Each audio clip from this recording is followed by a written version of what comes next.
সময়টা 1979 সাল। ইরানের রাস্তায় রাস্তায় জ্বলছে আগুন, রাজতন্ত্র ভেঙে পড়ছে, খোমেনির নেতৃত্বে জন্ম নিচ্ছে এক নতুন ইসলামিক রাষ্ট্র। এই বিশৃঙ্খলার মাঝেই 17 বছর বয়সের এক কিশোর জড়িয়ে পড়লেন ইসলামী বিপ্লবের সঙ্গে। তার নাম আব্বাস আরাকচি।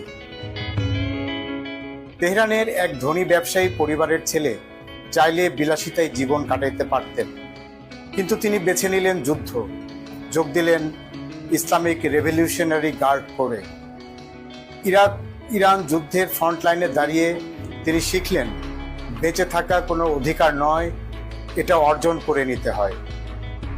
কিন্তু প্রতিটা যোদ্ধার গল্পটা বন্দুকেই শেষ হয় না। যুদ্ধের পর আরাকচি বদলে ফেললেন তার অস্ত্র, রাইফেলের জায়গায় তুলে নিলেন কলম, চলে গেলেন ইংল্যান্ডে। পড়াশোনা করলেন পলিটিক্যাল থট বিষয়ে। ইউনিভার্সিটি অব কেন্ট থেকে 1996 সালে অর্জন করলেন পিএইচডি।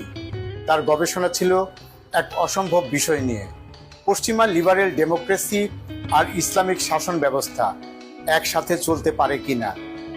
এই প্রশ্নের উত্তর খুঁজতে খুঁজতেই একজন সাবেক সৈনিক হয়ে উঠলেন কূটনীতির তাত্ত্বিক স্থপতি। এরপর শুরু হলো তার কূটনৈতিক উত্থান। প্রথমে ফিনল্যান্ডের রাষ্ট্রদূত, তারপরে দায়িত্ব পেলেন জাপানে। 2013 সালে পররাষ্ট্রমন্ত্রী জাওয়াদ জারিফ তাকে ডাকলেন সবচেয়ে কঠিন মিশনের জন্য, ইরান নিউক্লিয়ার ডিল। এই চুক্তির নাম JCPOA। একটা সরল সমীকরণ, ইরান তার পারমাণবিক কর্মসূচি সীমিত করবে আর তার বিনিময়ে বিশ্বের পরাশক্তিগুলো তুলে নেবে অর্থনৈতিক নিষেধাজ্ঞা। কাগজে এটা ছিল একটা ডিল, কিন্তু বাস্তবে এটা ছিল বিশ্বাস আর সন্দেহের মাঝখানে দাঁড়িয়ে থাকা এক সূক্ষ্ম ভারসাম্য। মার্কিন কূটনীতিক ওয়েন্ডি শেরম্যান তাকে বলেছিলেন, আরাকচি এমন একজন মানুষ যিনি কিনা নিউক্লিয়ার ফুয়েল সাইকেলের প্রতিটা খুঁটিনাটি জানেন। 2015